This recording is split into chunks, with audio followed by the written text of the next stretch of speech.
Divided this into two major sections. There's a tale or a story of two ladies. Now, wisdom is personified in the first 12 verses, as wisdom has been regularly in the book of Proverbs. Wisdom is personified in chapter 1 and chapter 8. And here in chapter 9, wisdom is described based on her efforts. She has built her house. She's hewn out her 7 pillars. She's furnished her table. She's mingled her wine. She's slain her beasts. She's made ready a feast, and she's inviting anyone that will to come to that feast. Now, as we've studied through these first 9 chapters of Proverbs, one of the key ideas has been the interconnection of wisdom with moral uprightness, with righteousness. At the end of chapter 9, there is a contrast. This is not the first time this contrast has been made, but it's worth noting that Proverbs 9 is the conclusion of the introduction, if you will. Proverbs chapters 1 through 9 really introduce the entirety of the book in terms of laying the foundation and setting the groundwork. And whereas chapter 9 begins with this description of wisdom personified as a lady who has been industrious, who's made things ready, and who's calling whoever doesn't know who he is, him that lacks understanding, verse 4, him that's gullible, the one that's simple, verse 4. She's calling them to come, eat of the bread, drink of the wine that she's mingled. Forsake foolishness, be rewarded, you'll live. But then there's a warning, verses 7 and 8, when you reprove a scorner, shame. Rebuke a wicked man, all you're going to get is a blot. Reprove not a scorner, he'll hate you. Rebuke a wise man, he'll love you. You give instruction to a wise man, he'll learn from it. That is not only instructive in terms of the people we endeavor to teach, it's instructive in terms of the people we see in the mirror. Are we the ones that are willing to receive instruction and be guided? Are we the ones that are willing to admit that there might be more to learn?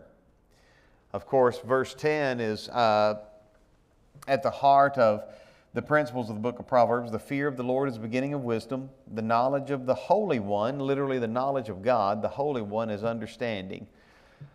The better we know God, the more we will have understanding of others, the more we'll exhibit understanding. That verse is a sermon in and of itself, especially when we think about this concept of the knowledge of God and distinguish between the idea of knowing academically, knowing, having a familiarity, and knowing, actually knowing. We've illustrated it this way before. A person might say, I know Peyton Manning. Okay, well, who's Peyton Manning? Well, he played quarterback for Tennessee, and then he was a quarterback for the Indianapolis Colts, then for the Broncos. He does those nationwide commercials where he hums the tune while he's in all these different settings. Okay, that person knows about Peyton Manning. But the person that says, oh, I know Peyton, he's my neighbor, or he's my cousin, he's my friend, there's a difference there. When you read about the knowledge of God, there is absolutely the idea of knowing about God. He is omniscient, He is omnipotent, He's omnipresent. He is holy, He is righteous. But do we know Him? Moses actually told God, show me your way so that I can know you, in Exodus 33. And then in Exodus 34, God gave Moses a description not of His power or of His presence, not even of His purity and ability. God gave Moses a description of the Holy One's personality, how He interacts with man.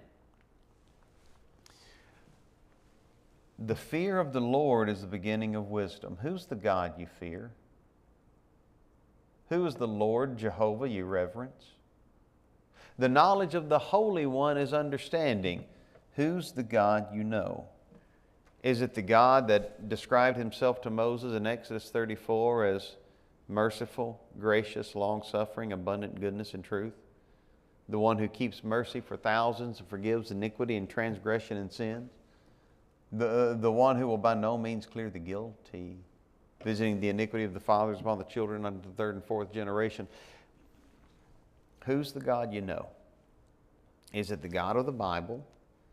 in all of His goodness and all of His justice? Or is it a caricature? Proverbs 9 verse 10, the fear of the Lord is the beginning of wisdom. You want to know where wisdom starts?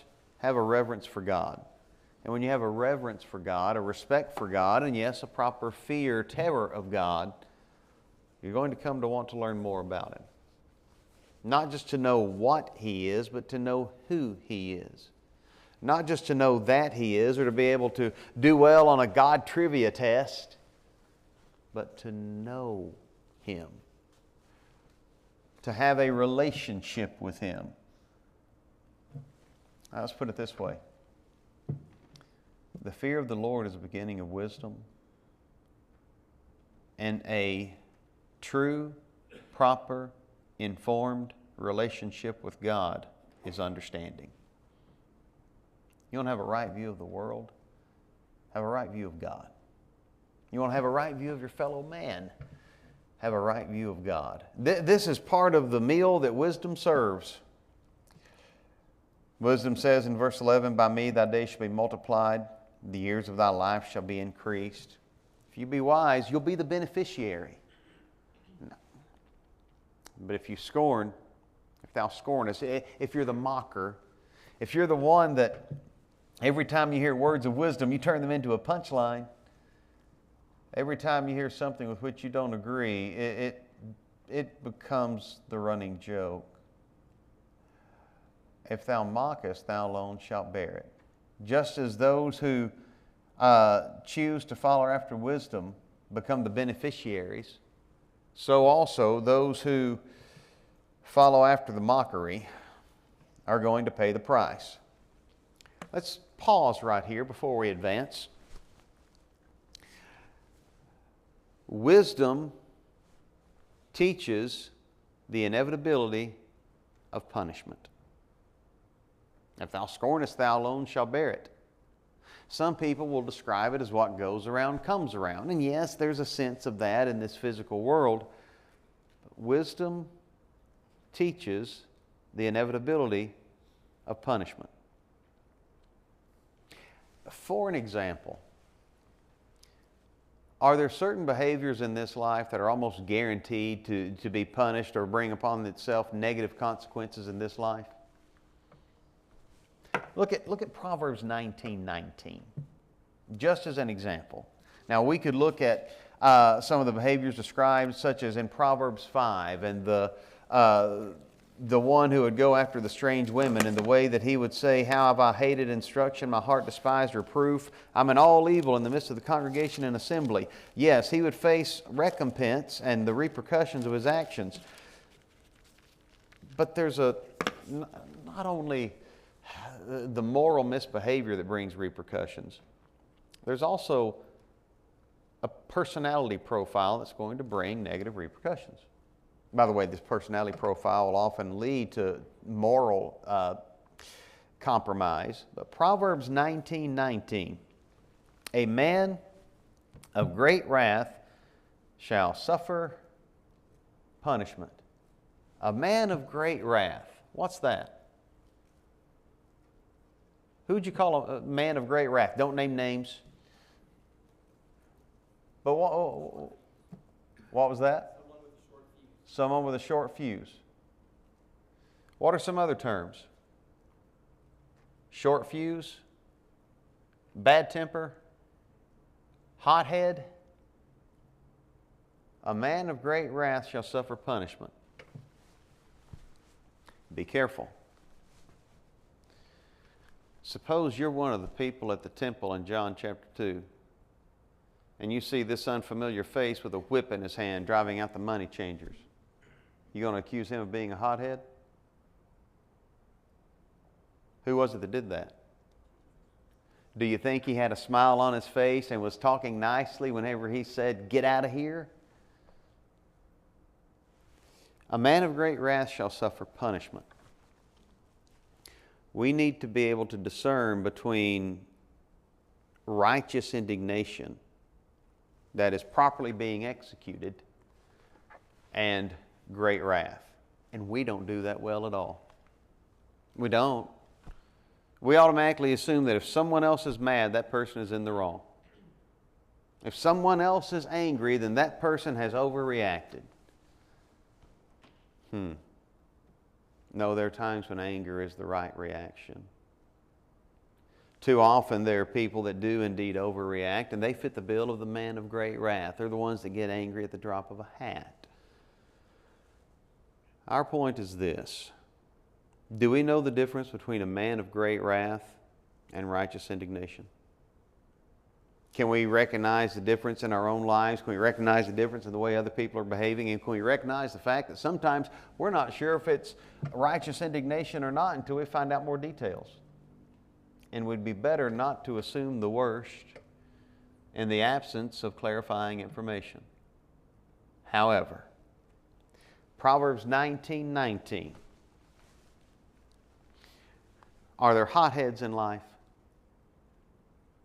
Do you come across the presence of people who indeed have short fuses? Absolutely. A man of great wrath shall suffer punishment. Keep in mind, we're noting out of Proverbs 9 the idea that wisdom teaches the inevitability of punishment. Okay? We're not just talking about punishment for moral misbehaviors. We're not just talking about punishment for theft, punishment for adultery, fornication, lying. A man of great wrath shall suffer punishment. There are times, Paul said, be angry and sin not. Let not the sun go down upon your wrath, Ephesians 4:26.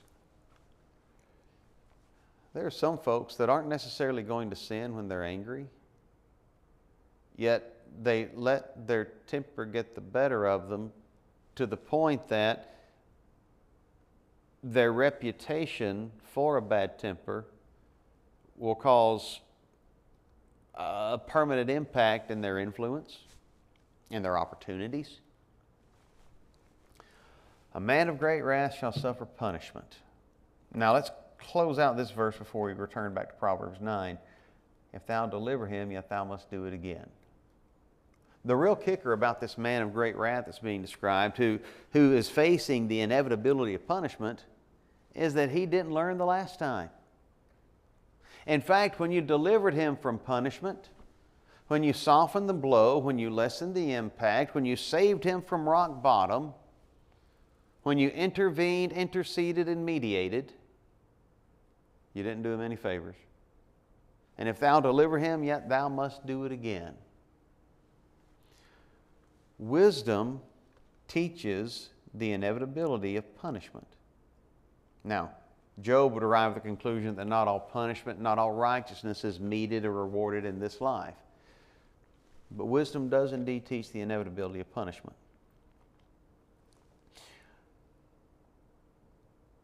And punishment doesn't just come because of moral indiscretions. There are times we face the consequences of bad attitudes, of wrong behavior toward others that might not qualify as sin in our minds. We might not look at the behavior and say, well, he needs to repent of that. But let me ask you this question. A man of great wrath shall suffer punishment. Is a man of great wrath going to fit the description of merciful, gracious, long-suffering, abundant in goodness and truth? Because that's the personality profile of God. God exhibits wrath, but His wrath comes after His merciful, gracious, long-suffering, abundant in goodness and truth. What about us? Come back to Proverbs 9. Proverbs teaches the inevitability, wisdom rather, teaches the inevitability of punishment. Not just for the moral transgressor, and not just for the hothead. Here's the one that mocks and makes light of everything. Now, there's a place for sarcasm. There's a place for humor and levity. There's a place for diffusing tension with a touch of comedy. But that's not what this mocker is. This mocker is the one that is incapable of reading the room. He always has a punchline, and his punchline is going to be funny to him whether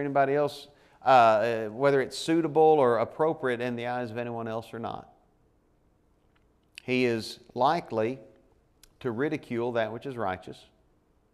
He's likely to demean and put down that which is intended to improve others. If thou scornest, thou alone shalt bear it. Another principle to draw from this is that wisdom teaches self-improvement. And those that make a mockery of self-improvement are going to face the inevitability of the consequences. Now, having discussed the fine woman of wisdom, we come to Proverbs 9:13. And there's a transition. The foolish woman is clamorous. That's how the King James has it translated.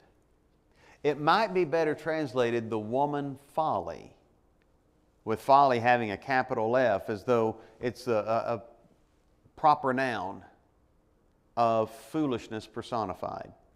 The woman folly is clamorous, whereas wisdom was personified, verses 1 through 12. Here is foolishness, folly, being personified as a woman, beginning in verse 13. She's clamorous, she's boisterous. She can make a noise. She's excitable, and she looks to excite others. As a matter of fact, consider, if you will, this suggestion. If you're going to understand folly, a key aspect of understanding folly is understanding how folly appeals to excitement. Some other words that would connect with that: pleasure and drama. Folly appeals to excitement, pleasure, be it sensual or be it emotional. Folly appeals to excitement, pleasure, and drama. And so, if we come across the person who always has to be excited, and now there's nothing wrong with being excited about good things. Paul himself would say it's always good to be zealous in good things. However, Proverbs 9, folly is clamorous. She's boisterous. She focuses on the idea of excitement. She's also simple. She's gullible and knoweth nothing. She has no foundation, no security. What she has to offer is not built on actual knowledge or learning. For she sitteth. Now keep in mind, the beginning of the chapter looks at wisdom personified as a woman. This looks at folly personified as a woman. And whereas wisdom has builded her house, she's hewn out her 7 pillars, she's been working to kill her beasts, mingle her wine, furnish her bread, furnish her table. Folly's sitting there. She's sitting at the door of her house. She's lazy. She's not working. She's got an excuse. Now please keep in mind, this is the concept of folly personified. This is not talking about any one person or one lady in particular. But those that behave in the way described by folly have apparently been sitting at her table instead of the table of wisdom. And yes, laziness, slothfulness, being a sluggard, will be a behavior oft condemned in the book of Proverbs as we move forward. For now, she's just sitting at the door of her house on a seat in the high places of the city. She's sitting at the door of her house, and her seat is at the high places of the city. She's not going out like wisdom did. If you go back to Proverbs chapter 8, wisdom would cry, she would put forth her voice, and she would stand on the top of high places. Wisdom gets off her seat and on her feet. Not folly. Folly is described as sitting there and welcoming those passengers who go right on their way. She's gullible. She's not based on knowledge. And somehow, Maybe you can explain this. Somehow folly, in all of her lethargy and all of her laziness and laxity, she has a house on the main thoroughfare. She has a house at the high place of the city. She sits on that throne outside of her house, and it is in a high traffic, lofty area. How does folly get there? How does folly get to a place of prominence? Popular vote? How does folly get to a place of prominence? Because it's so often well received? How does folly get to a place of prominence? Not through work, but through deceit. In fact, notice what she offers. Picking up at verse 15, she calls those passengers who are going right on their way, "Whoso is simple, let him turn in hither." Wait a minute, we've read those words before in this chapter. Let your eyes go back to Proverbs 9, verse 4. Because this was wisdom's introductory declaration. Whoso is simple, let him turn in hither. They're targeting the same audience. They are reaching for the same candidates. Whoso is simple, let him turn in hither. And as for the one who doesn't have a clue who he is, as for him that wanteth understanding, here again, as in verse 4, the word translated understanding is the Hebrew word lab. It deals with the center or the core. It's the heart of a person. It's most often translated heart in the book of Proverbs, but it's the core of who a person is. And as for the one who lacks heart, who lacks a center, so the one who lacks his identity. This is the one who doesn't know what decisions he's going to make, because life happens to him instead of him choosing how he's going to move through life. As for him that lacketh understanding, he doesn't know who he is and he's gullible. She says to him, "I've got something exciting." Stolen waters are sweet. Stolen waters. Multiple ideas to investigate just with these 4 words. Stolen waters are sweet. That was 4 words, right? Stolen waters are sweet. This idea of refreshment harkens back to Proverbs 5. Drink waters out of your own cistern, running waters out of your own well. Let your fountains be dispersed abroad, rivers of waters in the streets. Let them be only thine own, not strangers with thee. Let thy fountain be blessed, and rejoice with the wife of thy youth. That idea of the fountains of waters pertaining to the sensual satisfaction to be gained with the spouse. Here, folly is offering water, not wine, not the grape juice or what would be perceived as a more high quality beverage. No, folly's offering water, and it's stolen water. It's water that belongs to someone else, but it sure is exciting. Have you ever found yourself doing things that you ought not do just because it was exciting and you wanted to see if you get away with it? Come on, every one of you's gone cow tipping, haven't you? It's exciting. You just wanted to see if you get away with it. That idea of excitement. For the person that doesn't know who he is or who she is, here's how it works. This person has not already made a decision as far as the quality of decisions that will be made. This person has not allowed God's Word to so become a part of his life that he has his senses exercised to discern both good and evil, Hebrews 5:14. And so this is the person who, when an appealing proposition of questionable moral nature presents itself, he doesn't instantly turn it down or walk away from it. And then as the situation unfolds and he gets closer and closer to what he knows he ought not do, there's a certain excitement about, is this going to happen? I shouldn't be doing this, but then there's some adrenaline flowing. Then there's some dopamine connected just to the anticipation. Stolen waters are sweet. She appeals to excitement.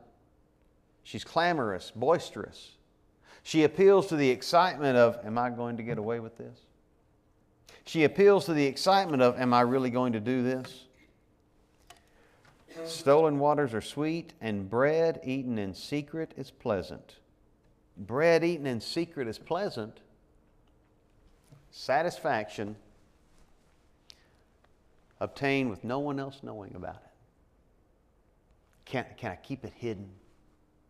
Can I keep everyone else in the dark? There's some more excitement. There's some more of the motive and the appeal that she utilizes. Stolen waters are sweet. Bread eaten in secret is pleasant. We've got to hit the pause button right here. She uses excitement. That excitement can connect with pleasure, can connect with pride. And sometimes that excitement will manifest as drama.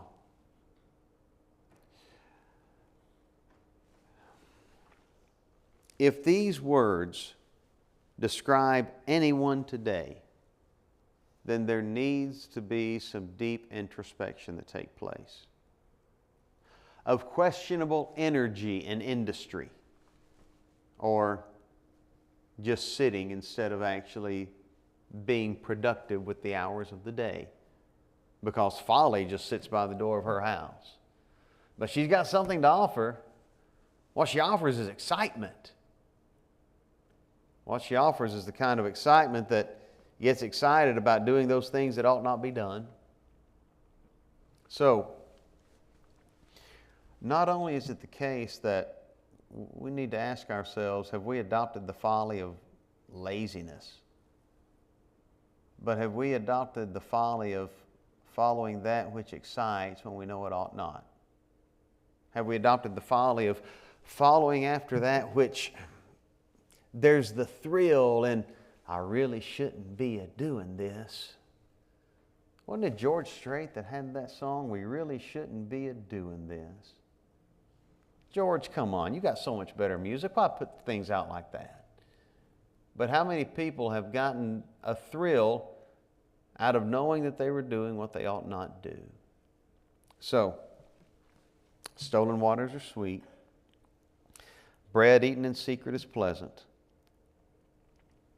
And the one that doesn't know who he is will get to the point that he not only makes wrong decisions because he's not committed himself to making the right ones beforehand, but he's going to develop a dependency on the excitement. He's going to go back to her house. Whether visiting the house of folly has to do with fornication, whether it has to do with deception, whether it has to do with any other form of excitement of I really know I shouldn't be doing it, but he's going to go back there. Even dealing with feelings of guilt, I shouldn't be doing this. Stolen waters, but they're sweet. I'm doing this in secret. I'm hiding myself. I'm keeping things concealed from everyone. But there's something pleasant about it. It's exciting. You find yourself flirting with that mindset. You're not only flirting with the one-time sin. You're not only flirting with folly. You're flirting with addiction. Because that which excites is that which we want to revisit. That's how addiction works. So here she sits. She doesn't have to put any effort into her call. Because those that are gullible and who don't know who they are sure do like a bit of excitement. Here she sits. She doesn't go out into the city and cry for others. Her house is at the high place because she's had so many guests and visitors. Here she sits. And keep in mind, one of the ideas that we've already mentioned earlier in this chapter, wisdom teaches the inevitability of punishment. Verse 18. Here's what he doesn't get. He doesn't grasp. He doesn't understand. The one that's chasing after this excitement, who doesn't know who he is, but he's looking for the pleasantness of that which is forbidden, the excitement of that which is prohibited. He doesn't know that the dead are there. Not that the dead will be there, but that the dead are there. The idea here seems to paint the picture that Folly's house is so close to the house of death, Sheol, that you can't walk in the alley between the two. You enter the house of folly, and you're going right into Sheol, death. He knows not that the dead are there, and that her guests are in the depths, the lowest places of hell. Not that her guests will be, but those that are her guests are the walking dead. No, we're not talking about zombies for those that have an affinity for those types of programs. He knoweth not that the dead are there, and her guests are in the depths of hell. The Apostle Paul would describe the woman that lived in wantonness. She's dead while she yet liveth, 1 Timothy chapter 5. Here, wisdom describes those that keep returning to folly. They go back to that excitement. They're the walking dead. So, bell's going to ring shortly. We'll stop here in Proverbs 9, but let's draw some application. What excites you? What seems thrilling and fun? Is it the study of God's Word? Learning of souls that are baptized? Gathering with God's people? Spending time, wholesome time with family? What excites you? Is it the innocent fun of being able to spend time playing ball? What excites you? Is it viewing those things that if anyone else knew, they would think poorly of you? And so there's a sense of looking over your shoulder, and even the excitement of, is anyone going to catch me? Oh, look, I got away with it again. I had me some more bread eaten in secret. What excites you? Is it something that if you've already made plans to do it and Jesus were to show up for the visit, you'd have to change your plans because you wouldn't want to take Him along? What excites you? If the things that excite me fall under the description given regarding that woman Folly, then I've got to ask myself, not only do I know who I am, not only do I know what I'm doing to myself, but do I know how addictive it is to follow after excitement, to follow after pleasure, to follow after drama. And yes, there are those that are just flat out addicted to drama.